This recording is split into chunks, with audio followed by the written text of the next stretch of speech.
Hi friends, Viniz worldilekku ellarkkum swagatham. Ee channel subscribe cheyyathavarokku ഒന്ന് subscribe ചെയ്ത് bell button കൂടി enable ചെയ്ത് തൊട്ടടുത്ത് കാണുന്ന all നെല്ലാം കൂടി enable ആക്കിയാൽ മാത്രമേ ഞാൻ ഡെയിലി അപ്ലോഡ് ചെയ്യുന്ന വീഡിയോസിന്റെ നോട്ടിഫിക്കേഷൻസ് നിങ്ങൾക്ക് കറക്റ്റ് ആയി ലഭിക്കുകയുള്ളൂ.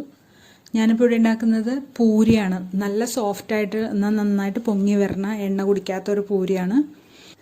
അതിനായിട്ട് 2 കപ്പ് ആട്ടപ്പൊടിയാണ് എടുത്തേക്കണം. കടയിൽ നിന്നൊക്കെ നമ്മൾ വാങ്ങുമ്പോൾ കിട്ടില്ലേ, അല്ലാതെ കറക്റ്റ് ഗോതമ്പ് പൊടിയായിട്ടുള്ളതല്ല. ഇനി ഇതിലേക്ക് 2 ടേബിൾ സ്പൂൺ റവ ഇട്ട് കൊടുക്കുന്നുണ്ട്. വറക്കാത്ത റവയാണ് ഇട്ട് കൊടുക്കുന്നത്.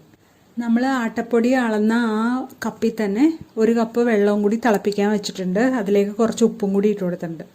ഇനി ഈ ആട്ടപ്പൊടിയിലേക്ക് 2 ടേബിൾ സ്പൂൺ എണ്ണ ഒഴിച്ചു കൊടുക്കുന്നുണ്ട്. വെളിച്ചെണ്ണയോ അല്ലെങ്കിൽ സൺഫ്ലവർ ഓയിലോ എന്തെങ്കിലും ഒഴിച്ചു കൊടുക്കാം. നന്നായിട്ട് മിക്സ് ചെയ്ത് കൊടുക്കാം. ഇനി നമ്മൾ തിളപ്പിക്കാൻ വെച്ചേക്കണ വെള്ളമില്ലേ, 1 കപ്പ് വെള്ളം, അതും നന്നായിട്ട് തിളച്ച് വരുമ്പോൾ ഇതിലേക്ക് ഒഴിച്ചു കൊടുക്കാം. എന്നിട്ട് ഇളക്കി കൊടുത്ത് നന്നായിട്ട് മിക്സ് ചെയ്തെടുക്കാം.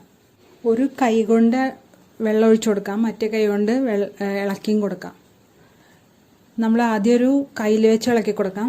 പിന്നെ ചൂടാറി കഴിയുമ്പോൾ ഒന്ന് കൈ തൊടാൻ പറ്റിയ പരുവാകുമ്പോൾ നമുക്ക് കൈ കൊണ്ട് മിക്സ് ചെയ്യാം. ഇപ്പോൾ നമ്മൾ ഒന്ന് ചൂടാറിയിട്ടുണ്ട്. നമ്മളിത് കൈ കൊണ്ട് നന്നായിട്ട് മിക്സ് ചെയ്ത് കൊടുക്കുകയാണ്. എന്നാലും കൈ പൊള്ളുണ്ട് കേട്ടോ.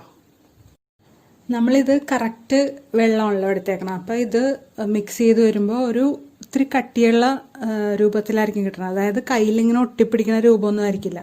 ചപ്പാത്തി മാവ് ഉണ്ടാക്കണ അത്രയും വെള്ളം ഉണ്ടാവില്ല, മീൻസ് അത്രയും സോഫ്റ്റ് ആയിരിക്കില്ല. കുറച്ച് ഹാർഡായിട്ടാണ് ഇരിക്കേണ്ടത്. കണ്ടാ, നമ്മൾ മിക്സ് ചെയ്ത് ഇങ്ങനെ ഒരു പരുവാക്കി കൊടുത്തിട്ടുണ്ട്. ഇനി ഇതൊരു 30 മിനിറ്റ് റെസ്റ്റ് ചെയ്യാൻ വെക്കാം.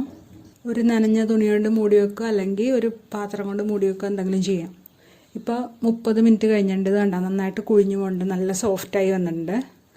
ഇനി നമുക്കൊരു ഫ്രൈ പാനിലേക്ക് കുറച്ച് എണ്ണ ഒഴിച്ചു കൊടുക്കാം. പൂരിയാണല്ലോ, അപ്പോൾ കുറച്ച് കൂടുതൽ എണ്ണ വേണം. സൺഫ്ലവർ ഓയിലോ അല്ലെങ്കിൽ വെളിച്ചെണ്ണ എന്താണെന്ന് വെച്ചാൽ സൗകര്യം പോലെ ഒഴിച്ചു കൊടുക്കാം. ഈ പൊടീനെ ഒന്നും കൂടി ഒന്ന് മിക്സ് ചെയ്തിട്ട് നമുക്ക് ബോൾസ് ആക്കി കൊടുക്കാം. ചപ്പാത്തിക്ക് എടുക്കണേലും കുറച്ചും കൂടി വലിയ ബോൾസ് ആക്കി കൊടുക്കണമായിരിക്കും നല്ലത്. കുറച്ച് കട്ടിയിലാണ് നമുക്ക് പരത്തിയും എടുക്കേണ്ടത്. നമ്മളിപ്പോൾ പൊടി തൂവിയിട്ടാണ് പരത്തണത്. കുറച്ച് പൊടി തൂവിയാൽ മതി. കാരണം ഒരെണ്ണം ഉണ്ടാക്കി കഴിയുമ്പോൾ അടുത്തത് ഉണ്ടാക്കുമ്പോൾ ആദ്യത്തേൻ്റെ പൊടി അടിയിൽ പോയി കിടക്കും. അപ്പോൾ അത് കുറേ കഴിയുമ്പോൾ കരിഞ്ഞ് ഇതിൽ പിടിക്കാനുള്ള ചാൻസ് ഉണ്ട്. നിങ്ങൾക്ക് മറ്റേ പ്രസ് ചെയ്യണ സാധനം ഉണ്ടെങ്കിൽ അതായിരിക്കും ഏറ്റവും നല്ലത് കേട്ടോ, ചപ്പാത്തി പ്രസ്സർ. അപ്പോൾ കുറച്ച് എണ്ണ തേച്ചിട്ടാണല്ലോ നമ്മൾ ചെയ്യണത്, അപ്പോൾ അതായിരിക്കും ഏറ്റവും നല്ലത്. പരത്തുമ്പോൾ കുറച്ച് തിക്കായിട്ട് പരത്തുക. എല്ലാ ഭാഗവും ഒരേപോലെ ഉള്ള കനത്തിൽ പരത്തുക. ഇപ്പോൾ നമ്മുടെ എണ്ണ തിളച്ച് വന്നിട്ടുണ്ട്.